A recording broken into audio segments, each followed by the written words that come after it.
Welcome to the Low Carb MD podcast. No one is beyond help. No one is beyond hope. Nothing said on the Low Carb MD podcast is medical advice. Please consult your own doctor before making any lifestyle changes.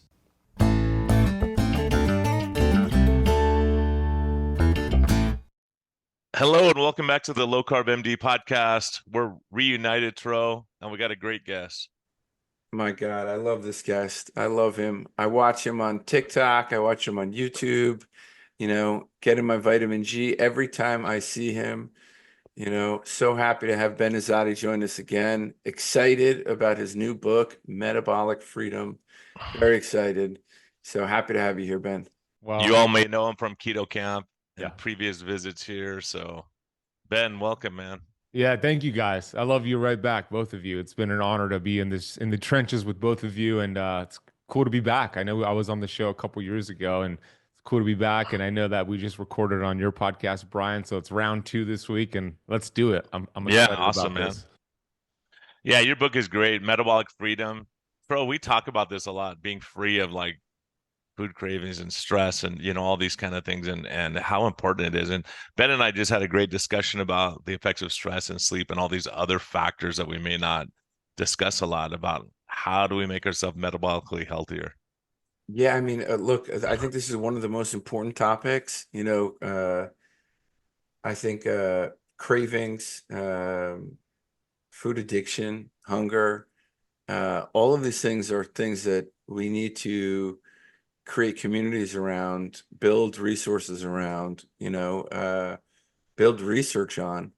So super excited, Ben. Why don't you tell me what got you started to thinking about, all right, I'm going to write another book, another bestseller? Yeah. Well, we see the state of our health or lack thereof in the United States. It's really difficult to see, as you guys are in the trenches as well. We live in a very sick nation where we spend on healthcare $4.6 trillion a year on healthcare, which would be the 4th largest GDP in the world if it was a GDP.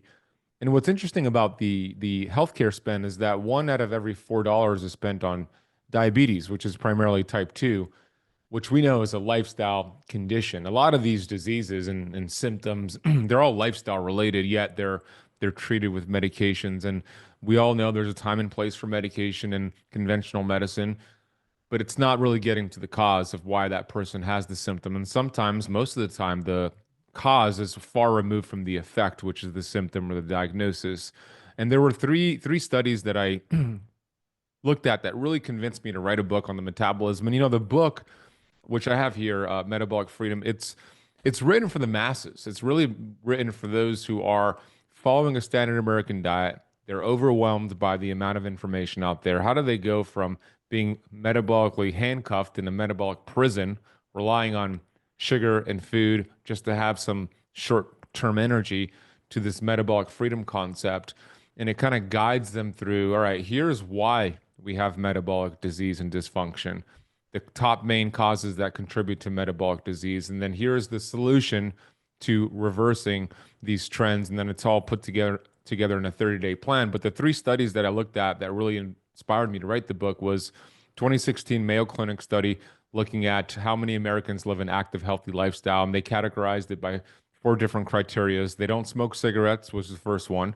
They exercise moderate to vigorous activity for 150 minutes total per week. The 3rd criteria was that they eat a healthy diet, which was considered a minimally processed diet. And the 4th criteria was that if they're a female, they have a body fat percentage of under 30%, and then a male under 20%. And the study concluded that only 2.7% of Americans fit that criteria. That's it, 2.7%. And that was in 2016. As we progress, we know the University of North Carolina Chapel Hill study showed around 88% of Americans have some form of metabolic dysfunction. And then 2022 study showed it's closer to 93%. So we have a big problem, but we also have the solution, right? We have low carb, keto, fasting, these ancient healing strategies. So I put the book together to outline the causes, the solutions, and then it gives the person a 30-day plan. It's not a keto book. It's not a carnivore book. It's not a fasting book. It's not a niche book. It's a book written for the masses. Yet, There's a chapter on keto. There's a chapter on fasting. There's a chapter just helping people understand that when you have high levels of blood sugar and insulin, it's going to lead to these metabolic dysfunctions and diseases.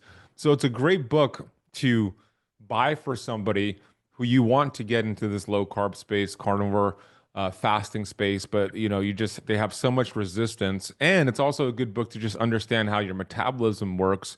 The plan has a beginner plan and an advanced plan, but I wrote it because I want to inspire people to take ownership over their health. I saw my dad go down a destructive path with his metabolic disease of diabetes, and then he suffered a stroke and lost his life. And I don't want that to happen to others. It was preventable, it was reversible. So I'm inspired to get this book into as many people as possible so they could take ownership and overcome some of these challenges. Yeah, I'm curious, like you put out so much content, you put out so much good work.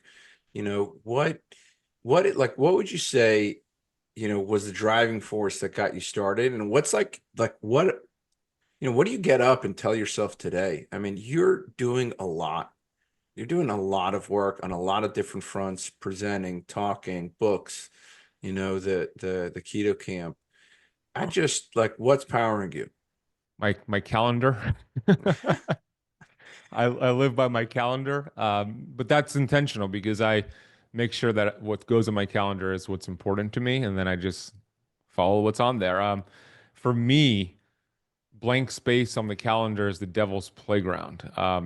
Man, like if I have blank space on my calendar, I might resort to my old addictions and behaviors. So I personally need to have things on my calendar that take me towards my goals and are incongruent with what's important to me. And if I didn't, it could lead me maybe potentially back towards where I used to be. So what really inspires me is I've been there myself, metabolic syndrome, high blood pressure, pre-diabetes, obesity, physical obesity, mental obesity, suicidal thoughts, and I was able to overcome all of that. And a big part of the reason why I think a lot of people struggle with these addictions is because they lack purpose. They don't understand what's important to them, and if they do, they're not living on purpose with the purpose. And there's a good quote, a great quote that I put in the book from Robert Heinlein. And I think you guys are going to love this quote. He said, "In the absence of clearly defined goals, we become strangely loyal to performing daily trivia until ultimately we become enslaved by it." Right? Daily trivia are all the addictions. For me, it was food addiction, it was drug addiction, it was toxic relationships, video game addiction, because I was not clear on my goals. Once I got clear on my goals and my purpose, the energy that I put into my addictions, and we put a lot of energy into our addictions. We can master these addictions where nobody even knows we have these addictions. We're so good at them.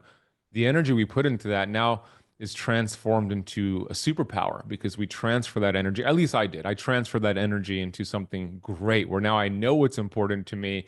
I match my calendar. I put it on my calendar and I just follow what's on the calendar. So for me, that's what keeps me going. Seeing what happened to myself, what happened to my dad, not wanting that to happen to anybody else. It keeps me lit up and inspired every single day. I'm curious what both of you think on this, but Ben, I'd love to hear you sort of tackle this first. RFK has said that our chronic disease epidemic is a spiritual one. He said our chronic disease epidemic is a spiritual one. And when I hear you talking about purpose, I'm curious if you could sort of expand on that. And then, the other thing I'm curious about is what came first? Did it's hard to find purpose when your brain's not working, right? It's hard to find purpose when your brain is truly just not biochemistry, not functioning as it should. So what came first, the food or the purpose? The food came first, the exercise, the movement came first, the purpose came after that. However, the mindset change shift started first before even the food, right? I started working on my mindset first. But to your point, Tro, yeah, when you have neuroinflammation, it's really difficult to get inspired or think about goals, and that's where the food, the movement comes first. And RFK's, I believe he's spot on. It's a spiritual battle. We're dealing with two premises, and I want to hear, Brian, your thoughts, and Troy, your thoughts on this. We're dealing with two different premises. We have the conventional premise that your body was built not to heal itself. You need a drug, surgery, whatever it is, to get your body feeling better, to kind of mitigate symptoms. And that's where we see people like that. I forget the person's name, but she was on 60 Minutes a couple years ago talking about obesity, saying it's 100% genetic. It's not your fault.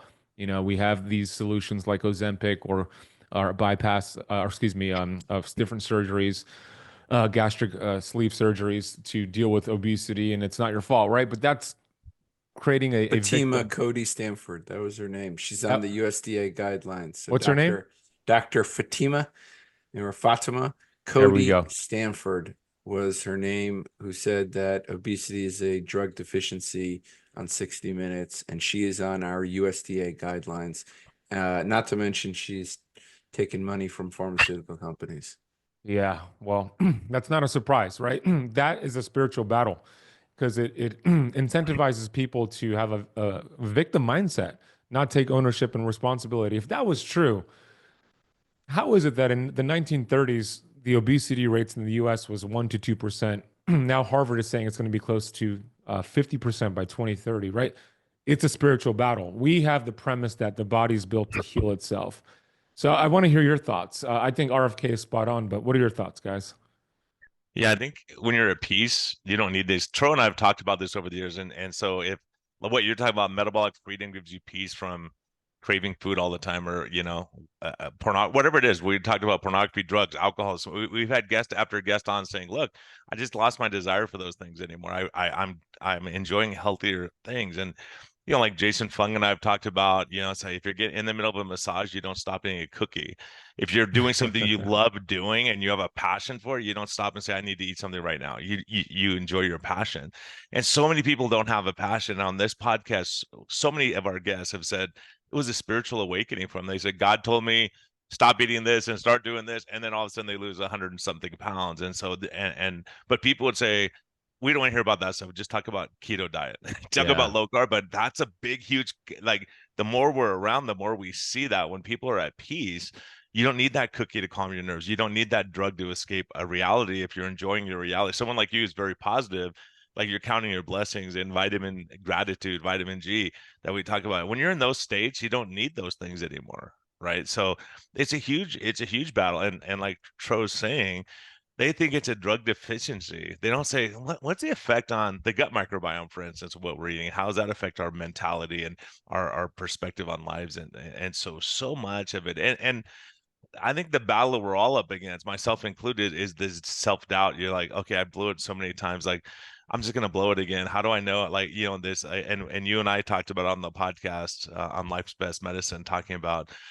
just waking up and having a positive affirmation saying, hey, you got this, you can do this. Like, we need someone, like when you're trying to climb a mountain, you don't want someone that goes, you're going to fall. You'll never do it. You'll never make it. But when we go on a lifestyle change, we take that negative energy with us, right? Leave it at the door. They're not helping you on the journey.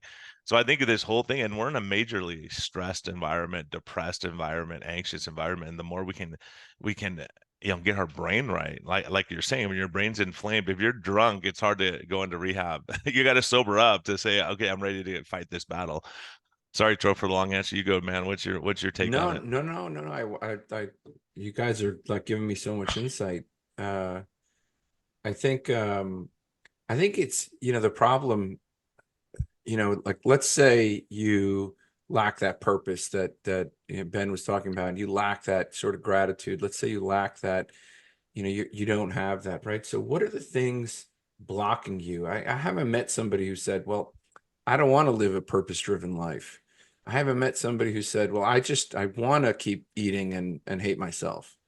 Like I've never met that person. So there's something blocking them, right? There's something blocking them. And what exactly that is, I think the more we clarify that, the easier it is for that person to sort of unblock, right? I think we have to like label it very clearly. And the problem is, look, you got this amazing book, Metabolic Freedom, but you can't call it what it is, right? Which is modern food is killing you, right? You can't call it that, right? Because if you say keto, if you say low carb, nobody's going to pick up the book, which is unfortunate because this book could probably help millions of people. You got to call it Metabolic Freedom. You can't call now. You could call it carnivore because that seems to be that's too new of a word to be to be sort of propagandized against, Mm-hmm. right? Yeah. So I think people want to feel like it's the new thing that's going to save them, but it's just the same old thing, which Ben said, it's this ancient tradition. Hey, don't eat poison. Your brain will work fine, and then you can heal, right? Like, Yeah. and then you can heal spiritually, physically, mitochondrially. Your bowel will heal, just remove the poison. Like that's it. That's it. And I think people are looking, and so to answer your question, I think the problem is a spiritual one. I think some sort of mixture of our modern world has literally robbed people's ability to connect and really understand some of the things that you guys have probably understood for decades. Well, and I think a big part of Troy, you missed a good one. You have to go back and listen. Aaron Bellamy, Dr. Aaron Bellamy, I had on, I a know, I psychologist doing know. ketogenic approaches, but she was talking about studies. There was a big study in 1965, showing ketogenic diet and fasting was resolving bipolar and schizophrenia. But she said from there until like 1988 or something was the next study. Like, what happened? Well, we had a drug that came out. They go, this will treat schizophrenia, so don't look at diet anymore. What about using both at least, right? When someone says this is just a drug deficiency, right? Diabetes is a drug deficiency. It's crazy to me. Like, they haven't looked at the history of medicine, right? Well, it's there. The data is there and the studies are there. And you see we had a ketogenic diet before 1921. We get insulin. They go, okay, forget the diet, just shoot Yeah. insulin, right? And the whole paradigm of medicine changes to shoot a drug to fix your problem. That's it. It's the paradigm. It's the paradigm. We have the paradigm that God built the body to be self-healing. Remove the interference, the poison, to your point, Tro, and the body will heal itself. We have poison all around us, and it's not just in the form of food. It's in the form of our environment, the TV commercials, right? 75% of all TV commercials in the U.S. are funded by big pharma. 75%, at least in 2020. And out of the 195 countries, only 2 countries allow this, here in the United States and New Zealand. That's it. Now, I'm praying that RFK and the Maha movement will take care of a lot of that, but it's the brainwashing. And now we find ourselves, and it's really intentional, right? When we go to the grocery store, all of these packaged frankenfoods, food-like substances that are marketed to kids are on the bottom aisle, on the bottom drawer there, because it's at the eye level of that child. And we've seen this before. A child is grabbing, let's say, Trix or these cereals that have these characters on them. They've probably saw it on TV. It's already gotten in that child's subconscious mind, and they will put up a fight if you don't let them put them in the cart, because it's conditioned that child to pick up that food and put it into the cart because of what's happening on television, what's happening in our social media feeds. And our environment determines our thoughts, our values, our purpose or lack thereof, and then our behaviors and ultimately our destiny. So it starts with our environment, cleaning that up. We need to change the way we market to our consumers here with big pharma. We need to curate our social media algorithm feed, which we can do. Like my TikTok feed is awesome. I see great stuff about like gratitude, some stuff on sports, but I've kind of curated it to see what I want to see. I'm not watching crap on there. So we could curate our social media feeds by, liking the stuff that we like, that we're learning about. Mine's even better. I see Ben Azadi. So, like, I see mine. you. I'm Yeah. learning from Cho. Yeah. So, anyways, but just to go back to the purpose part real quick, um, it could be so simple. Just having some goals. Really, when you have goals and you're working towards those goals, you tend to have more energy. I think a lot of people who are tired, they're not necessarily tired. They're uninspired. They don't have anything that lights them up. And there was a study in 1981 that I put in the book from Ellen Langer, who's a Harvard psychologist, and it was a simple study, and I put it in there, chapter 10, just illustrating how having autonomy in your schedule, some sort of goal in your life, extends your lifespan. So she took 2 groups of nursing home residents. And one group, she gave them full autonomy over their schedule. They could do whatever they want. This is your schedule, your life, even though they were in a nursing home. And then they gave this same group a house plant each, and they had a responsibility, so a goal to take care of the house plant. So simple, your own schedule, take care of this plant.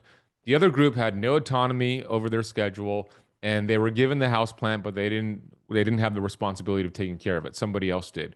After 18 months, twice as many people in the group that had full control over their schedule and the goal of taking care of a plant were alive compared to those who didn't, right? Simple thing. I believe when we have a goal to work towards, we start to have the vitality, the energy. That's how I'm able to have energy and show up and travel, because I'm doing the things that I love to do. I have goals and I'm achieving those goals. So don't mitigate the value of setting goals that are important to you, and work on striving to achieve those goals. And I think to add to that, like, so that there's people out there, I think all three of us are very purpose driven, right? Like, we're inspired to heal this nation metabolically, our communities, the people around us. Brian was talking to me about reaching out to churches 8 years ago, and I was like, and now I'm like, holy crap, this guy was right. Ben, you've been helping people, reaching people for almost a decade now. And, I think the person out there, they may look at us and they may hear us and be like, how can I be like that, like them? Right. And I thought to myself, Ben, when I was lost, when you were just talking, I was like, what would I do if I was lost? Like, what would I do if I was in such despair? Right? What would I do? And the thing I would do is, like, literally be curious, try new things. Right? If you don't have that divine sort of purpose lighting your path, like, go try new things. Go to the church, go to a temple, go volunteer in a soup kitchen, go to a new gym, go to a new exercise class, go try new things, and it'll come. And Right? and find your and find your community too. Like even like Ben's talking about with the plan, they gave prisoners a cat or a dog, and the violence in the prisons went down. Everything because they had something that loved them back, and they loved something, and they have a purpose now. There's another study that I saw with seniors, and they said, okay, their intervention was doing choir practice once a week, and they had a decreased doctor's visits, better mental status. All these things got better. Do you think choir is that much of a workout? No, they had social support. They were going and they would talk to someone about what they were worried about and stressed about. And all of a sudden, they're sick less frequently. They're seeing less doctor's visits. And these are so important because, Tro, we talk about a lot that, whenever I have a new patient, I ask them what they do for fun. And I would say roughly 80% of people look at me with a blank stare like, well, fun? I'm trying to survive life right now. Like, what do you love about your job? What do you love about your spouse? What do you and when you start getting that, just like anything, like when people have a terrible marriage, like, what attracted you to that person? What was it? And then when you start remembering those things, there's a new fondness because you go, yeah, we used to go bowling every Friday, whatever it was, right? And how do you get those things back? And so many of us have lost that. We're just, and Troy, the other thing, guys, I've seen it so many times. Women who are struggling with weight, they have no connection with their husband. They don't have fun. They're not having, intimate times. They've lost that. So now they're turning to food for that because their husband or their partner is not providing it anymore. And so how do we help this relationship? And Tro and I have talked about biggest thing that's going to screw us up is stress. Number two is lack of family support. So we need to build, and maybe it's not your family, maybe it's just a community. Like we do these Zoom meetings, and you get people that what Tro has been doing at building a community where you're not the only outlier. Like other people are doing what you're doing, and you're not on the island by yourself. Ben, what do you think about this? Like, getting people together. I mean, you've been doing it with Keto Kamp. Maybe you could just tell people a little bit about, the community you've been building. Yeah, and you're right on, Brian, and both what you shared. It's the community part. I mean, that's when we think about the blue zones. A lot of BS with the blue zone diets, but what do they have in common? These regions, they all have community, practice gratitude, purpose. It's the missing piece for a lot of people. So yeah, community is great, and the amazing thing about community these days, it could be in person, which is wonderful, a church, a CrossFit gym, whatever it is, or it could be virtual. Keto Kamp is my company, and we have different programs and groups, and the community is awesome. We use Facebook groups, we use Kajabi. There's different ways to do it, but I have academies, different academies, a Keto Kamp Academy, a Fat Loss Academy, and there's different groups there, and we meet on Zoom, we chat. I think a book club is an amazing idea. It's something that I've always wanted to do for a long time. I just haven't taken action on it yet, but I think a book club is amazing. Spend time reading a certain book, sharing ideas. What does this mean to you? I think that's phenomenal. And you could do that virtually or in person. But community is important. We're social creatures. And when we're around other people that uplift you, you're going to feel more energized as well. For me, it's important. Like today's Sunday, we're recording Sunday morning here. And every Sunday, I go to the park and I play basketball. Like in a couple hours or an hour and a half, I'm going to be heading to the park, playing basketball with my guy friends, and we have a good time. That's my sense of community and hobby. So finding something like that, I think, is crucial for metabolic health. I think it's time for a one-on-one-on-one, Brian. What do you think? You guys play? Yeah. No, but I'll pass it to No, Fro and but let I'll- him shoot it. Let's go. Jeez. Maybe in Alaska, Tro, we're going on the low carb cruise. Maybe we can pick up a couple basketball games. Yeah, that'd be awesome, man. If I you can't do, wait. make sure you record it. Send me a video. Oh, it won't be pretty. Oh, geez, don't do that to us. No video evidence. No video evidence. Yeah, I want to like explore a little bit a little bit around like the social uplifting, the sort of mental resilience and the community. Like can you talk about what you've seen and maybe some of your clients that you've worked with on sort of the power of vitamin G, the power of community? Vitamin G, you talk about gratitude, you talk about it all the time. And I think, this is really unrecognized. Really, how do you change a negative mindset like in a second, right? In 1 second, how do you change a negative mindset, and the power of that to be able to do that? And, we talk about sense of community, but I'd love to hear about like people you've touched. If you're willing to share, if you can share, you can keep it anonymous, obviously, but I'd love to hear more about that. Yeah, I would love to share about that, Tro. Um, it's interesting because, like, for example, my Keto Kamp Academy, it's an online program, and people enroll with the goal of learning keto. A lot of them want to lose weight. Um, but what they soon realize is that it's not necessarily, I mean, it is a keto program. It will help with fat loss, but it's more of a mindset program because we start there.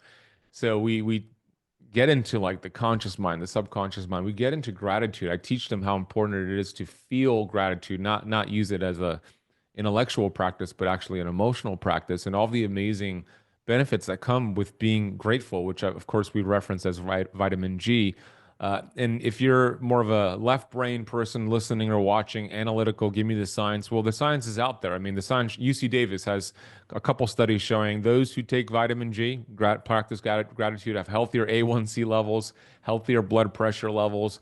JAMA looked at over 49,000 nurses, and they showed that the nurses that had an intentional practice of gratitude daily had a 9% chance of dying, 9% less chance of dying from all-cause mortality, and a 15% less chance of dying from cardiovascular deaths. That's in 49,000 nurses just because they practice gratitude. Joe Dispenza has shown gratitude helps to lower the stress hormone cortisol, increase IgA levels in your immune system, which is protective for the immune system. It's one of the fastest ways to blunt a cortisol response is to increase oxytocin, and you get that with gratitude. You get that with feeling grateful. I know every Monday I meet with my coaches and my team, and we start every meeting with, what are you grateful for? Like, what's your vitamin G? I end all of my interviews and for my Metabolic Freedom podcast asking the guest, what do you have vitamin G for today? It's a big part of my life. It's changed my life. But again, it's not an intellectual practice. It's an emotional practice. I used to treat it as an intellectual practice where I would write down 10 things I'm grateful for. All right, dopamine hit, I'm done. Now instead, I'll choose maybe one or two things or people, experiences that I'm grateful for and spend an entire minute there and bring in all the feelings that I could bring in with that vitamin G, and then I move on. And the most important time to do that is in the morning, before you look at your phone, before you check email, before you do anything else. Your subconscious mind is most impressionable, and then right before bed is the second most important time. But you could do it as much as possible. There's no affiliate link for vitamin G. It's free. We don't have a coupon code. There's no upper toxicity limit. It's incredible. And just one more thing here, Tro, because you asked what else do I do with the group. I have everybody in my group practice goal setting. And I learned this from Bob Proctor, the late and great Bob Proctor, who's changed my life. He's been my biggest mentor. He talks about the importance of goal setting. And he talks about three different types of goals. He calls it ABC goal setting. So A-type goals are goals that you set that are not really inspiring. They're not really challenging you, taking you out of your comfort zone. You've kind of hit these goals before. And usually it's goals that society says you should accomplish. So A-type goals are not the best type of goals. For example, it would be like if you own a 2020 Toyota Corolla, you want to buy a 2022 Toyota Corolla. Like that's an A-type goal. Nothing wrong with that, but you've done it before. It's not inspiring.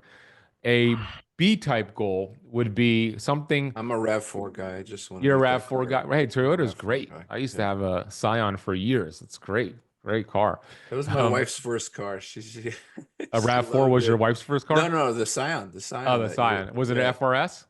I remember what it was. It was the tiny one. It was Yeah, like the FRS. smallest. That's Yeah, it. That's what I used to have too. Yeah. yeah. Hers was purple. I remember the day she got it. She was so happy. She was like, "Oh my God!" It was her first car. I love it. I had that car for many years. It wasn't purple though. Mine was black. But a B-type goal is something you set a goal that you think you can do. Excuse me, that you haven't done before. But if some of the pieces come together, you think you can do it, right? If this income comes in, or if this happens here, so it kind of stretches you, but it's not the most inspiring goal. Now, a C-type goal is what I teach my students to do. A C-type goal is something you've never done before. It takes you out of your comfort zone completely. And it's like beyond your wildest imagination. It's not logical, it's illogical, it's irrational. It's complete opposite of what you think when it comes to goal setting, but it really gets you excited when you think about it. And when people start thinking about that C-type goal, here's what happens, Tro and Brian. They immediately think about how they're going to do that and they shut themselves down. Like, you're not smart enough. Where are you going to get the income? There's no way you can do this. Don't let any of that chatter get in the way. Just let yourself dream. And once you figure out what that C-type goal is, I do this with all my students. I have them write it down on a card. You can see I'm holding up mine here. I have two C-type goals. And you write it down in present tense. I'm so happy and grateful now that insert C-type goal in present tense, and you just read it and impress it into your subconscious mind enough times where God starts to actually work with you and all these amazing things start to happen. So I teach this to my students and they come in thinking they're learning keto, but they learn a lot more than just keto. You know, you mentioned God, and like again, my ADHD is flaring up. Well, it's Sunday, so we can do this. Yeah, it's true. It is Sunday. Early Sunday. I'm curious, Ben, like, can you describe your own faith and your lifespan? How that's changed and how that, how and where that is now. I mean, you don't have to. I'm just curious if you're just your own sense of spiritual self and faith and how it's played into how you help others. Yeah, it's everything I do. For me, it's I give glory to God. Everything I do, I know, I have a strong faith in God, and if you don't believe in God, that's your problem. I don't mean that. I respect everybody's faith and belief system, love, universe. But there is a funny joke around this. Bob Proctor used to say, "I feel bad for people who don't believe in God. When they die, they're all dressed up. They have nowhere to go." I love my relationship with God, and I have a strong faith. Whenever I have challenges in my life, I even if I don't have challenges, I lean into God. And I heard Dr. Michael Beckwith say, "Don't bring your big problems to God, bring your big God to your problems." All right. So whenever I have challenges, I always just bring my big God to my problems. So for me, it makes a huge difference in my life. And I didn't always have this faith, by the way. When I was obese and depressed and suicidal, I used my relationship with God very selfishly. I only used to talk to God when I was going through challenges. Now I talk to God every day. I spend my mornings practicing. Vitamin G could also be vitamin God as well. So it's been a huge difference for me in my practice. I'm very intentional, but I'm also really respectful with it. I don't want to force my belief system into anybody else. I really respect anybody's belief system.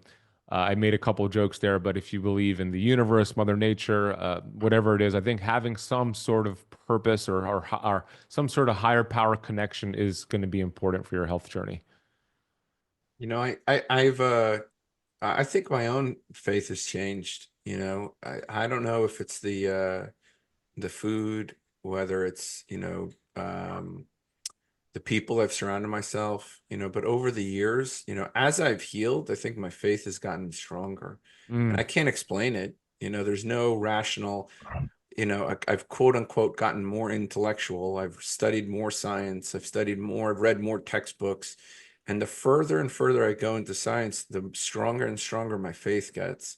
Wow. And I've long questioned how and why these have been opposing forces. Like, I remember being a impressionable sort of early med school matriculant, and like, maybe even questioning my faith, and the way that sort of the university presents science, it's as if it's an antithesis to faith. And then, you kind of, the more you learn about science, the more questions you have, and the more humble I think you become. And, my own faith has certainly changed. As I've learned more and understood how little I've known, my faith has certainly grown, which I would not have predicted, and then I found that as my faith has grown, gosh, my ability to connect with people has changed, like, significantly. And I feel like it's a superpower now. It's a superpower that helps me connect and heal. It sounds weird, but Well, I think all these things run together. That's what's so amazing. I think we're in a society where we're on sympathetic overdrive. Our sympathetic nervous systems are fired up. We're worried about this, stressed about this.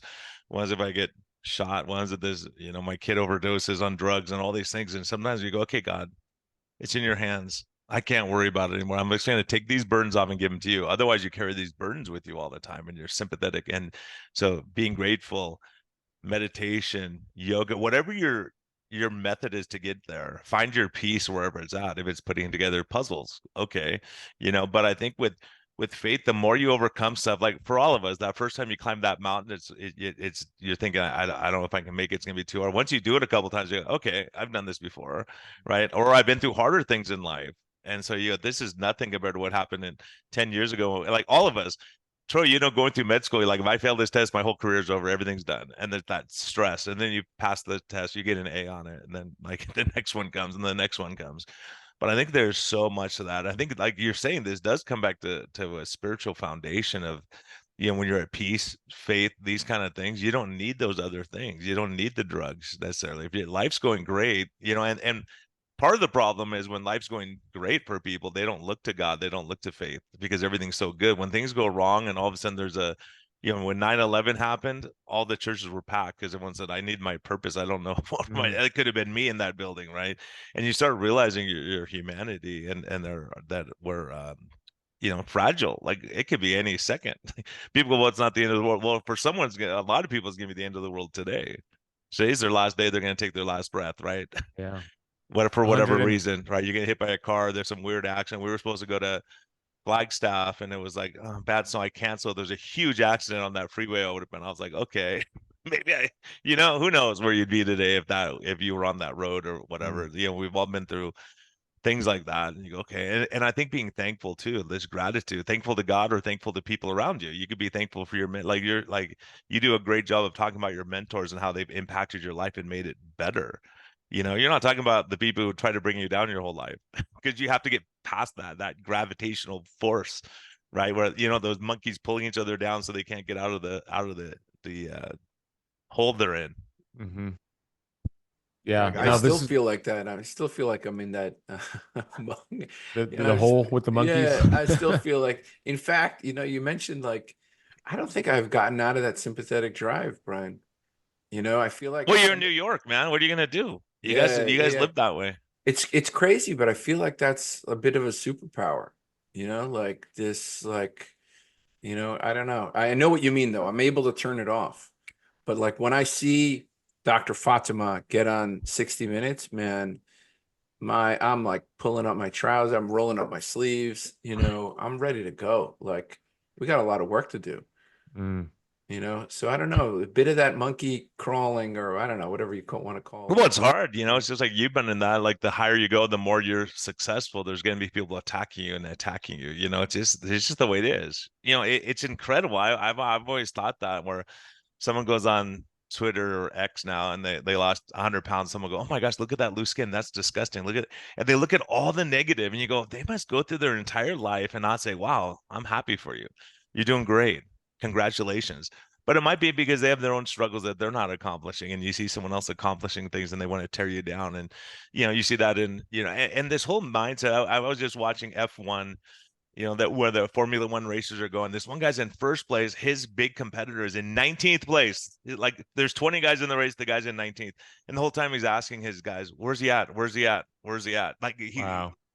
and he ends up losing to the guy that goes up 19 spaces and passes him at the end. And you wonder how much of that subconscious, like your mindset and all that. The other guy's like, I'm going to just keep moving forward.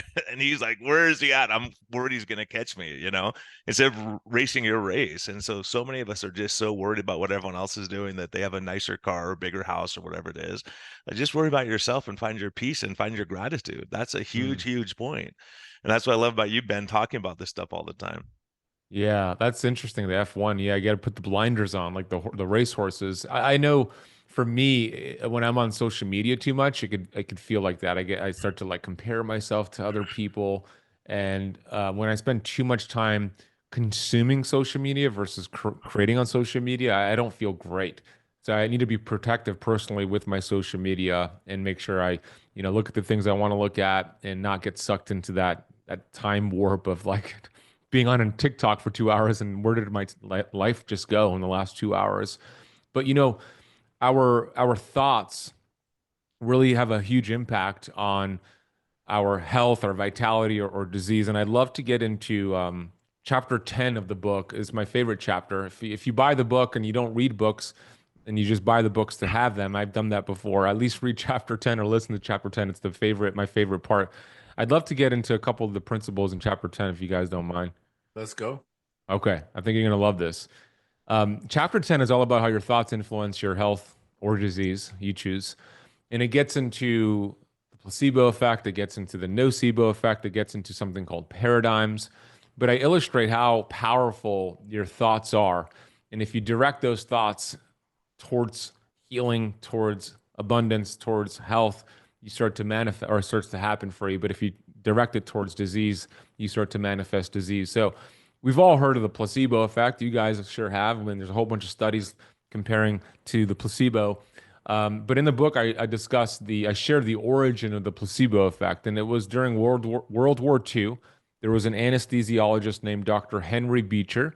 He was working with the United States military, and there was a German bombardment, and he was working in these medical tents, Dr. Beecher was, and they had all these soldiers coming into the medical tent with these extreme wounds. Legs were blown off, bullet wounds. So they were administering morphine to these soldiers to stabilize them long enough to transfer them to the hospital, perform surgery, and save their life.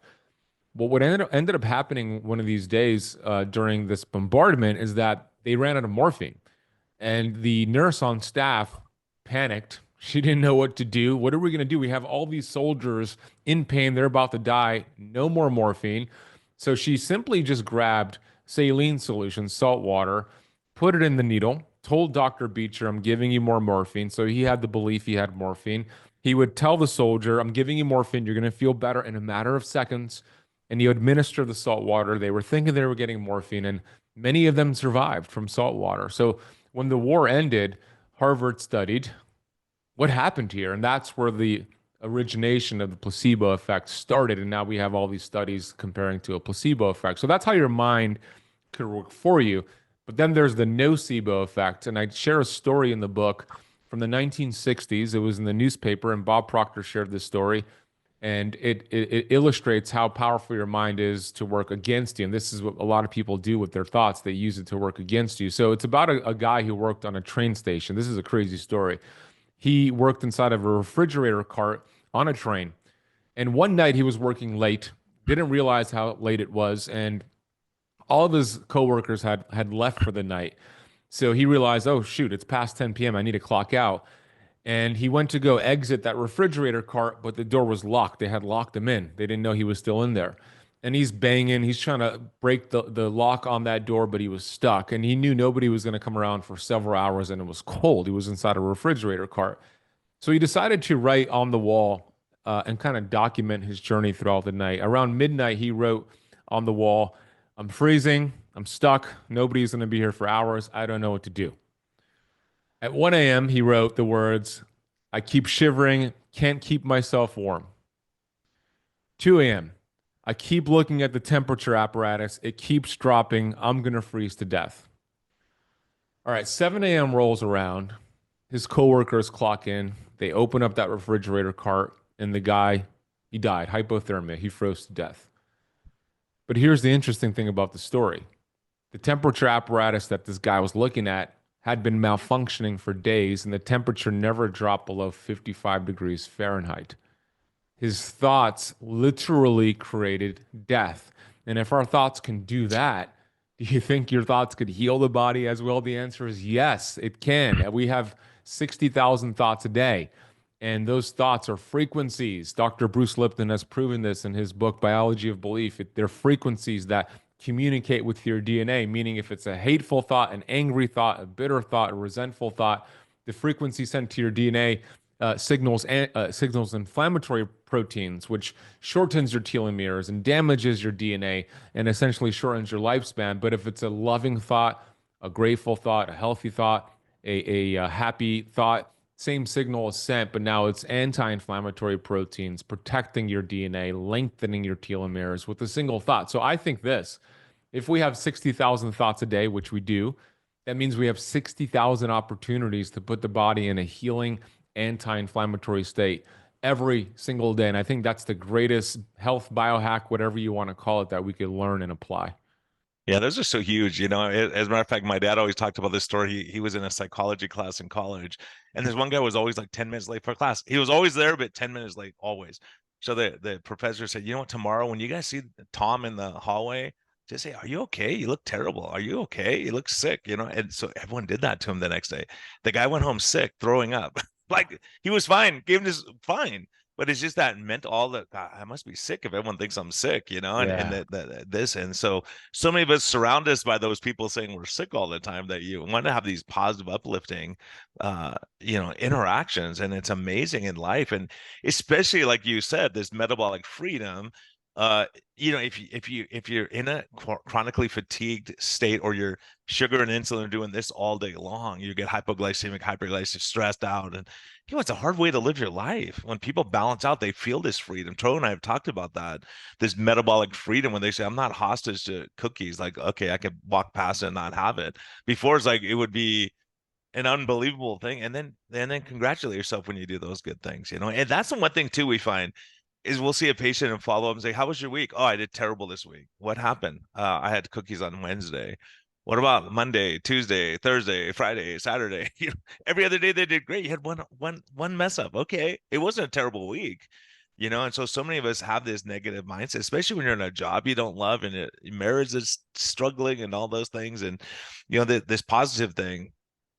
Really, there's a book called 5 Love Languages, where you figure out what makes someone tick, right? Like my wife, if I buy her flowers, she doesn't care. If I clean the dishes, I'm in, right? So it's kind of figuring those things out and watching how other people treat each other, and really speaking to how they feel loved, right? It may be like Tro, it may be saying, "Tro, you did so great. You were so great today in that podcast. I was so proud of you." Whatever it might be. But it's just figuring those things out, and in our kids and our family. But the positivity, when someone's positive, like if someone says something nice to you, you're not going to say something mean back to them generally, And so and that's the thing is, men, when you go and you're positive everywhere, people are mostly positive. You're going to find jerks, it's going to happen. But a majority of people, like if you smile at someone on the street that looks sour, most of the time they're going to smile back or wave to you, but sometimes they won't. If you're in New York, they probably won't. But in Arizona, they wave back. I'm going to tell you, I think the thing I'm hearing here, and going back to what you were talking about, Ben, was the power of the mind, right? And this has been like studied. The Harvard placebo group has studied it. Now the nocebo effects have been pretty well studied. I mean, if you look into this, and then alternatively, if you look into the power of faith on healing outcomes, you'll be pleasantly surprised. So both of these, suggest that there are too many things that we don't understand, right? Completely understand from a scientific perspective. Let's just say, when I say understand, I mean from a scientific perspective. But what you guys are hitting at here is there's something else, right? There's something else here. There's something, outside of the quote unquote physical realm, the biochemical realm, that medicine maybe truly is, a biopsychosocial, the biopsychosocial model of care is probably the most accurate. And I don't think doctors have leveraged that. I don't think they've leveraged that at all. I don't think, we've handed that out to pharma, and We've lost it. You have 9 minutes with a patient. You're going to talk about how's the marriage, how's the kids. You don't have time. Like when we meet with new patients, we talk about all these things. They're like, no doctors ever ask me these questions, right? Well, you have ulcers, you have headaches, you have back pain, you have neck pain, you have all these things that are stress related a lot of times. Yeah, you're right. I'm going through a divorce, or I'm going through this, And so instead of that, we say, oh, you have heartburn, let's give you an antacid. We'll give you this for your headache, and we'll give you this for your high blood pressure. And then people end up in 12 drugs, and all they need is someone to hold their hand or talk to them sometimes. amen. Absolutely. They need Keto Kamp is what they need, and Metabolic Freedom. So, hey, Ben, you also had some foods that would help with metabolic rate and all those kind of things. You want to talk about that? I can't remember what chapter that is. Yeah. What chapter is that? That's chapter 9. Oh, I'm looking at the table of contents here. Yeah. Well, ketosis is the best way to really enhance your metabolic rate. Speaking of the metabolism, though, it's really interesting because I hear a lot over the years, I've heard a lot of people say, my metabolism is so slow. I'm 40, I'm 50, I'm 60, and it's gotten slower and slower and slower. And the metabolism doesn't necessarily work in these different speeds. It's either like efficient or inefficient. It's either metabolically handcuffed or metabolically free. And when I looked at the studies on metabolism, there was a key study I put in the book that showed there are no significant changes in our metabolism until we reach age 60. And at that point, there's about a 0.7% slowdown or inefficiency every year after age 60. But here's what the study said. The only reason why, or the main reason why there's that slowdown after age 60 is loss of muscle mass, right? So if you preserve and build lean muscle mass, by the time you reach age 60, you could be 80 years old with the metabolism of a 20-year-old. That's metabolic freedom. Ketosis is such an incredible process. It's not a diet, it's a metabolic process. Ketosis is that enhances your metabolic rate and helps you become more metabolically efficient, because it does this by enhancing mitochondrial health, and it creates mitochondrial biogenesis, the creation of new mitochondria. When you create new mitochondria, because ketones are circulating in your bloodstream, you're producing more energy, ATP. And when you produce more energy, you burn more calories just sitting on the couch without having to count calories. So ketosis is great. So when I talk about foods that support your metabolism, protein, fat, amazing, right? Lowering your carbohydrate intake, mastering your glucose and insulin levels, especially insulin, like we spoke about, Brian, on your podcast. So anything you can do to take your metabolism from burning sugar, which 93% of Americans are sugar burners, they're in a keto deficiency, and transition them into a low carb and then eventually a very low carbohydrate approach like ketosis is one of the best things you can do for your metabolism, because not only are you producing more energy and burning more fat, you're lowering inflammation at the same time. And the mitochondria are found in all of our cells except red blood cells, but the cells that are most metabolically active have the most mitochondria. The brain have the highest concentration of mitochondria. Then we have the eyeballs, we have the testicles, the ovaries, the heart. There are regions in the brain that have over 1 million mitochondria in a single cell. So I know this, the number one priority for the human body is survival. God built the body and it wants to survive and do whatever it takes. So it put the mitochondria in the cells that are most required for survival. So those are the cells that actually benefit the most from ketosis. The brain is the first thing because we start to hear people say, I know you guys have taken so many people through a low carb keto approach. What do they say? Oh my gosh, mental clarity. The brain fog is gone, like because you're enhancing that mitochondria. So it's way beyond just fat loss foods. It's getting healthy to lose weight. And I know, Tro, you go at it, and I love it. The whole calories in versus calories out approach. Their premise is that you need to lose weight to get healthy. Our premise is that we get healthy to lose weight. The weight loss comes off as a side effect. So ketosis is one of the greatest ways to achieve that.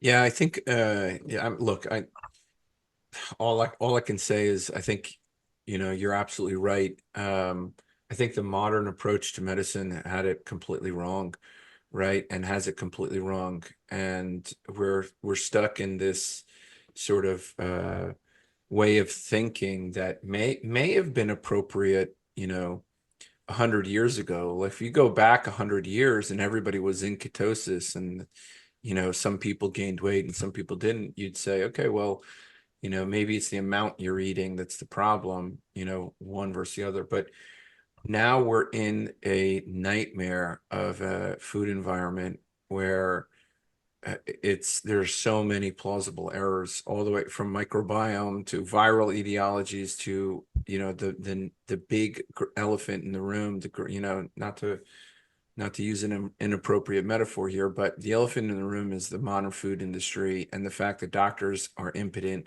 to do anything about it, right? That's basically it, right? So what we're talking about here is physicians have relegated their responsibility, and I don't blame them. I don't mean to be too harsh. I was once on that side, Brian. I know you were on that side too, but we relegated our responsibility. We focused on coding and insurance companies and catering to insurance companies instead of the people in front of us, and so we have failed the population.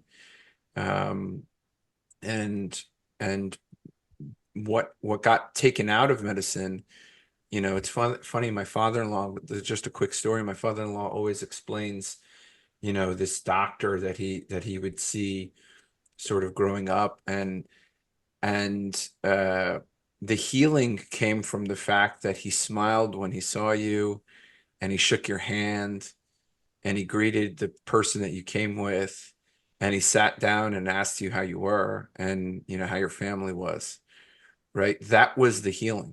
Like he would explain to me, that you just walk out of there and feel better, right? I And think that's how Dr. Unwin cheats, man. Everyone goes to see this. Oh dear, let's talk about this. What would you do if and he's so nice that by the time their sympathetic stuff, everything calms down and they're like super chill. By the time they leave his office, their sugars get better.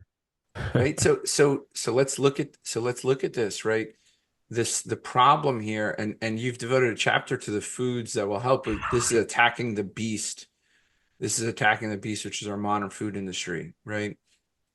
But this was created by doctors failing their mission systematically to the point where our entire population has been drugged by food companies and over medicated by pharma and we have a part to play in that. We're the keystone to this epidemic, right? They need us to be this way to continue to prescribe and make billions of dollars.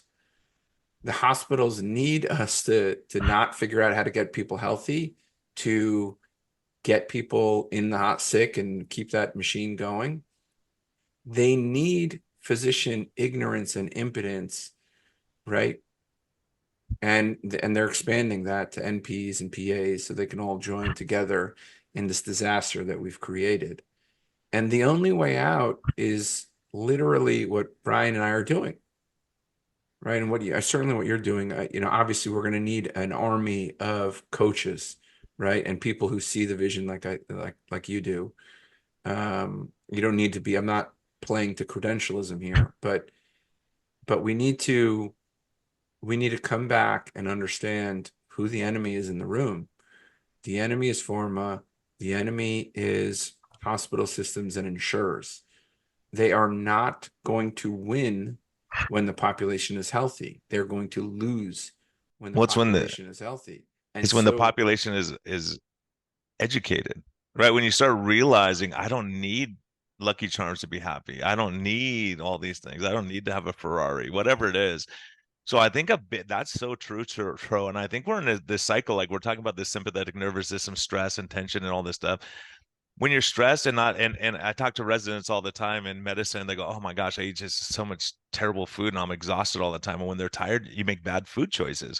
So there's a study that they did, and this intrigued me because I've seen this happening, but there's a study they took women that were highly stressed and not sleeping versus happy and going through life, and they calorie restricted both groups to 1,000 calories a day. The stressed out ones were mostly losing muscle mass.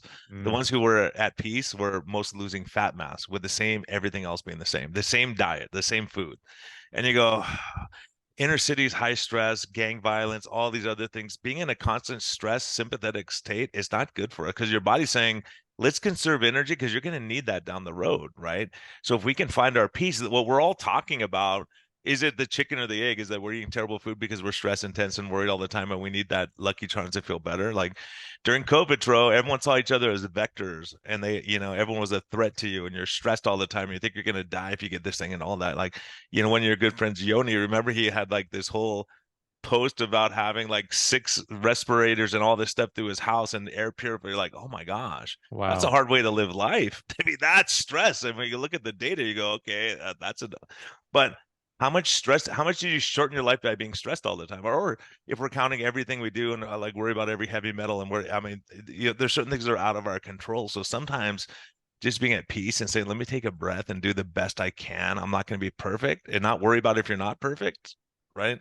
So I think this whole thing is the stress and the modern food environment, the modern stress environment, all of these things that, because I've always been convinced that the Mediterranean diet is the Mediterranean lifestyle. Like they're waking up and they're going for walks, they're going and working, going fishing. Too windy today. We're going to go hang out and I'll help you with your roof that needs fixed. Let's just do it. Right. This sense of community. And so there's so much to this, but obviously the modern food environment doesn't help this situation. Because I don't think they're all evil people. They're going, hey, what are you going to buy? We'll sell it to you. And there are people who make it more addictive, and they understand that. So it's a tough one. Um, there's a lot of good people in pharma, but there's a lot of, it's the magic pill. Everyone wants the magic. Just shoot me up with that stuff, and I don't have to change my lifestyle. And that's a really dangerous road to go down.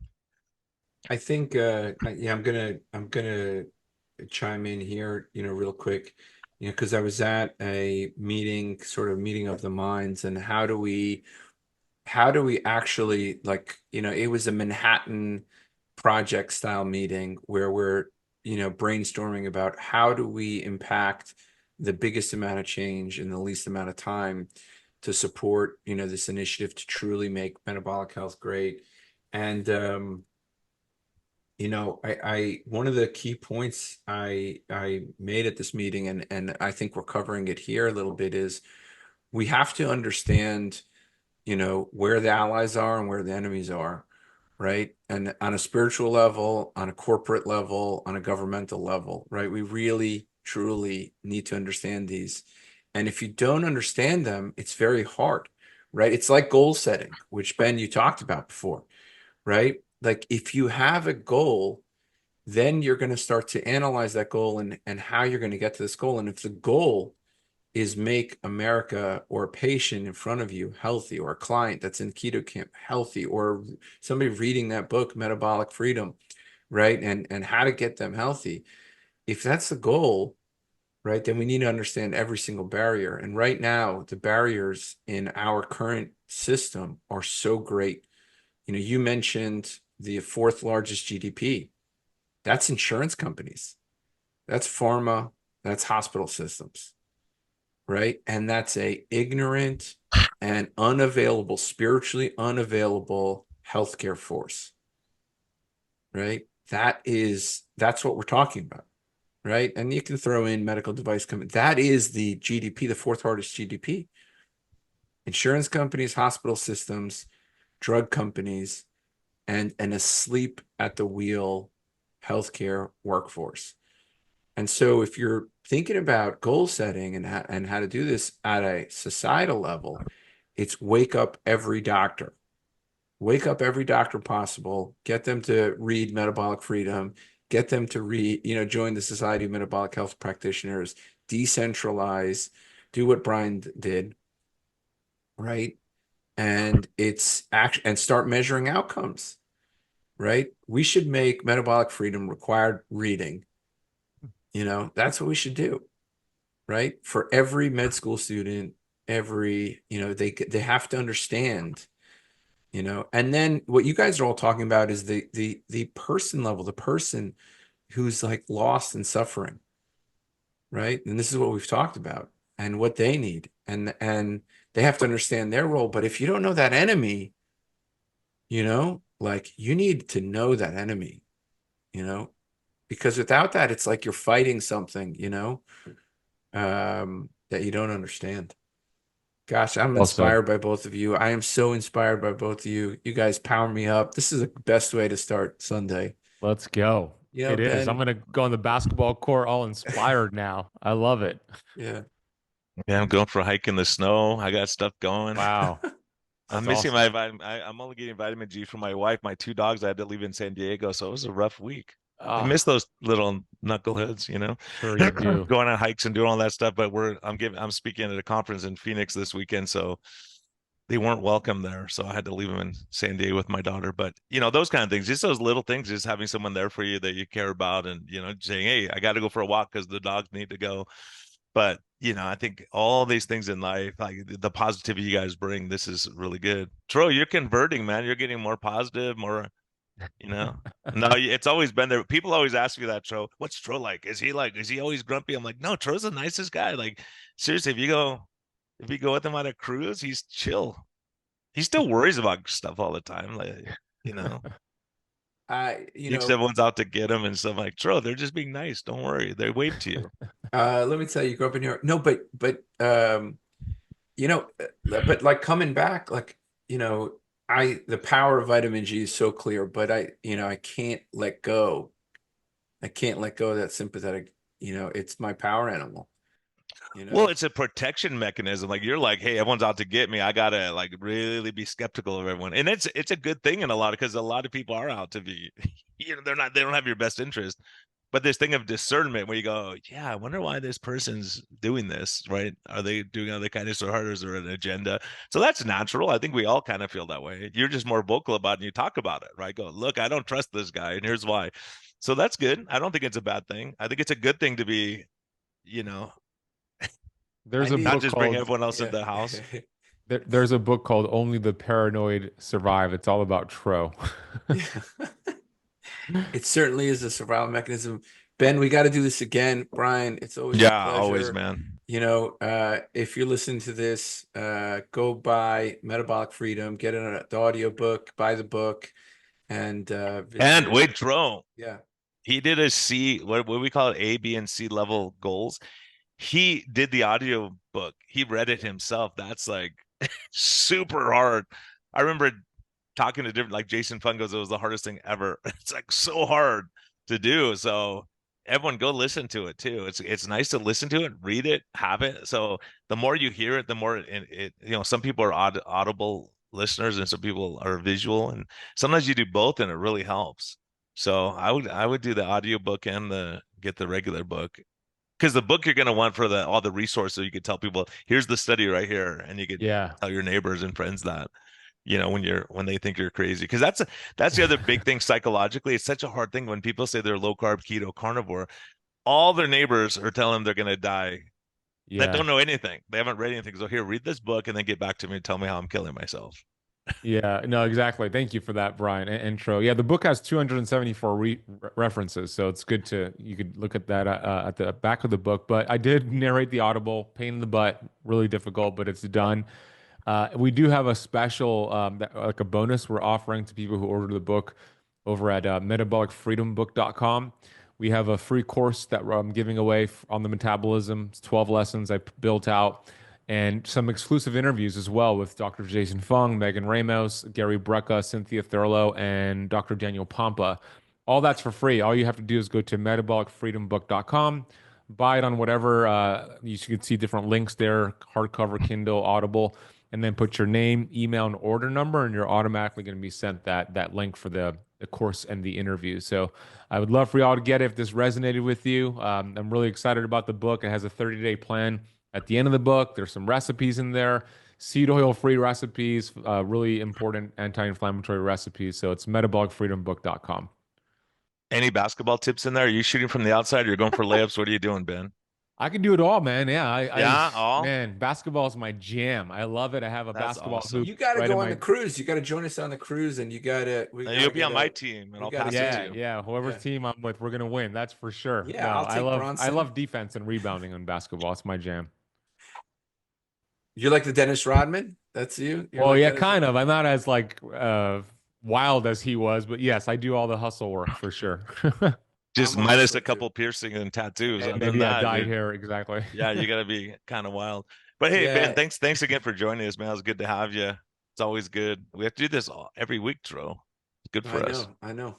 Amen. Vitamin G. No, I love you guys. I'm so grateful to come back on the show, and thank you for letting me, talk about the book, and your support is amazing. I can't wait to see you guys in person at a conference soon. We could share a stage together, hug each other, give some vitamin G towards each other. But I'm really grateful for you guys. Thank you guys so much. If you enjoy the show, please consider supporting us on Patreon by going to lowcarbmd.com.